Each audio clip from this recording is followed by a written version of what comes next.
ज्या मागण्यांसाठी आम्ही यापूर्वी सुद्धा पायी चालत मुंबईला आलेलो होतो, त्यावेळी ह्या मागण्या मान्य करण्यात आलेल्या होत्या। दुर्दैवानं त्याच मागण्यांसाठी पुन्हा एकदा पायी चालण्याची वेळ महाराष्ट्रातल्या आदिवासींवर आणि श्रमिकांवर आलेली आहे। पायाला फोड आलेले आहेत, प्रचंड ऊन आहे, अनेक म्हातारी माणसं मोर्चामध्ये आहेत, परंतु जंगलची जमीन मिळावी आणि जे पाणी पडतं ते समुद्राला वाहून जातं। काही लोकांना ते गुजरातला घेऊन जायचं आहे, ते पाणी आम्हाला कोरडवाहू भागासाठी आणि स्थानिकांसाठी मिळावं। पेसा भरती अंतर्गत रोजगाराच्या ज्या काही संधी आहेत त्या उपलब्ध व्हाव्यात, अशा साध्या मागण्यांसाठी दुर्दैवानं पुन्हा संघर्ष करावा लागतोय। काल आम्हाला सांगण्यात आलं की आज इथे मंत्र्यांबरोबर पहिल्यांदा बैठक होईल आणि त्याच्यामध्ये सकारात्मकता जर असेल तर मग मुख्यमंत्र्यांबरोबर सुद्धा बैठक होईल। आम्ही आशा ठेवून आहोत की आज या मागण्या मान्य होतील आणि किमान यावेळी तरी जो शब्द मुख्यमंत्री साहेब आणि सरकार देईल त्याची अंमलबजावणी होईल असा विश्वास किंवा आशा आम्ही बाळगून आहोत।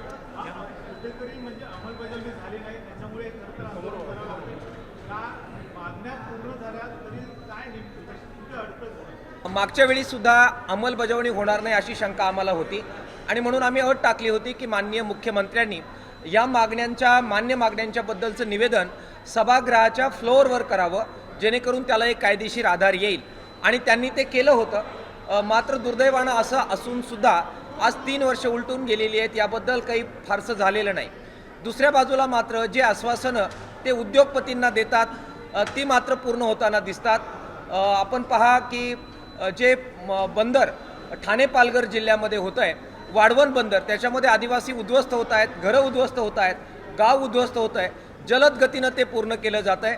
शक्तीपीठची मागणी आम्ही कुणीही केलेली नव्हती, त्यासाठी मात्र शेतकऱ्यांच्या जमिनी अधिग्रहित केल्या जात आहेत। जे शेतकऱ्यांकडून काढून घ्यायचं आहे त्याच्याबद्दल तत्परता आहे, मात्र शेतकऱ्यांना जे द्यायचं आहे त्याच्याबद्दल सरकार हलायला तयार नाही। विदर्भामध्ये जे कर्जमाफीचं आंदोलन झालेलं होतं त्यामध्ये 30 जून 2026च्या आत सर्व शेतकऱ्यांचं कर्ज माफ करू म्हणून सांगितलं होतं, मात्र आता माहिती जी मागवली जाते ती 30 जून 2025च्या आतील मागितली जाते।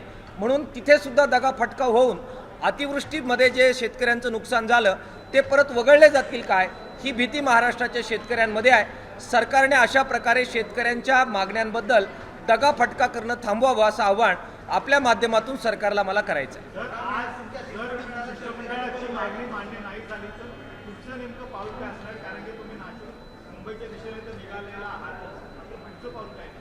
शेतकरी चालायच्या तयारीने आलेले आहेत। आज ठाणे पालघर आणि नाशिकचे शेतकरी सुद्धा त्याच्यामध्ये वाढतील, अहमदनगरचे शेतकरी वाढलेले आहेत आणि म्हणून हा जो एक जबरदस्त सैलाब आहे तो वाढत जाणार आहे। आता सध्या 55 ते 60 हजार शेतकरी हे त्याच्यामध्ये चालत आहेत, परंतु 3-4 दिवसापूर्वी जे ठाणे पालघरमध्ये 40,000 शेतकरी त्यांचा लाँग मार्च निघालेला होता ते सुद्धा येऊन मिळण्याच्या तयारीमध्ये आहे। त्यामुळे 1 लाखाच्या वर ही संख्या नजीकच्या काळामध्ये जाऊन महाराष्ट्रातल्या लढ्याच्या इतिहासामध्ये उच्चांक ह्या सगळ्या लढ्याचा होईल।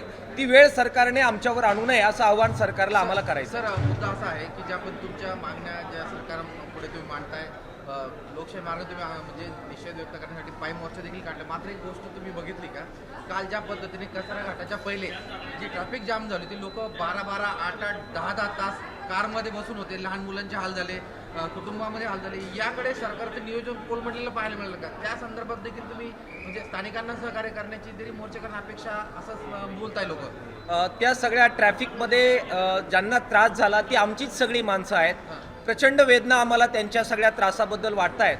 मात्र ह्या महाराष्ट्रामध्ये जे ट्रॅफिक जाम शेती क्षेत्रामध्ये झालेलं आहे आणि त्याच्यामुळे अक्षरशः हजारो आत्महत्या आपण झालेल्या पाहतो आहे। त्या ट्रॅफिक जॅमचं काय करायचं? तो ट्रॅफिक जॅम महाराष्ट्राचं सरकार काढणार आहे की नाही आहे? जी आश्वासनं महाराष्ट्राच्या सरकारने आदिवासींना दिली त्याच्या अंमलबजावणीमध्ये पण मोठा ट्रॅफिक जॅम 3 वर्षापासून आहे। तो ट्रॅफिक जॅम सरकार काढणार की नाही हे जरा पाहावं लागणार आहे। त्यांनी तो काढावा, म्हणजे असे वेगवेगळ्या प्रकारचे लाँग मार्च काढून रस्त्यावरचा ट्रॅफिक जॅम करण्याची वेळ महाराष्ट्रातल्या कोणत्याच संघटनेवर येणार नाही। थँक्यू।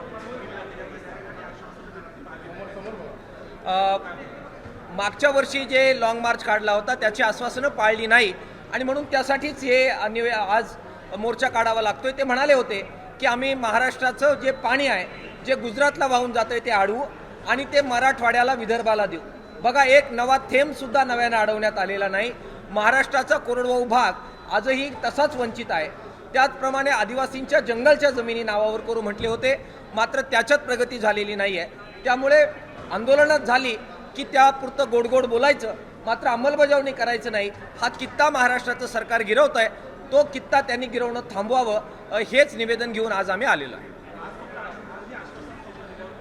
दुर्दैवानं लोकशाहीमध्ये रस्त्यावरचा संघर्ष करणं आणि लोकशाही चौकटीत कायदेशीर मार्गानं लढणं एवढं एकच हत्यार आमच्याकडे आहे. त्यामुळे पुन्हा जगा फटका झाला तर पुन्हा लढणं एवढंच फक्त आमच्या हातामध्ये आहे. जोपर्यंत सरकार मूलभूत प्रश्नांवर आधारित मतदान होऊन निवडून येत नाही, जाती आणि धर्माच्या आधारावर निवड होत राहील आणि शेती आणि मातीच्या प्रश्नावर जोपर्यंत निवडलेलं सरकार येणार नाही, शेतकऱ्यांच्या आणि श्रमिकाच्या माथी दुर्दैवानं असं लढणं येत राहणार आहे.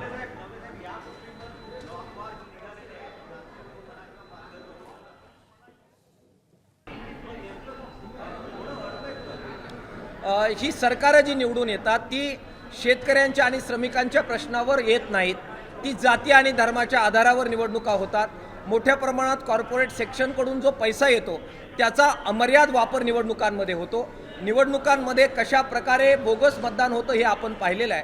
त्यामुळे लोकशाहीमध्ये जोपर्यंत चांगल्या पद्धतीनं निवडणुका होत नाहीत, बाबासाहेब आंबेडकर आणि घटनेला मान्य असणाऱ्या अशा प्रकारच्या निवडणुकीची व्यवस्था होऊन सरकार येत नाहीत, तोपर्यंत आपल्या सगळ्यांच्या भाळी लढणं हेच राहणार आहे आणि ते आपण करत राहू.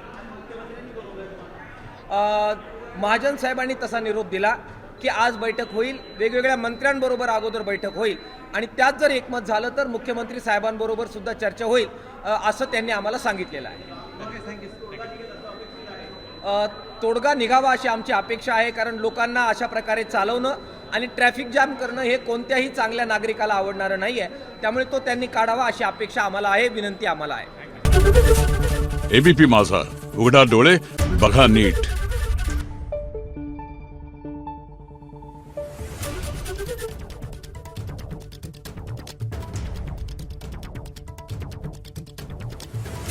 Thank you.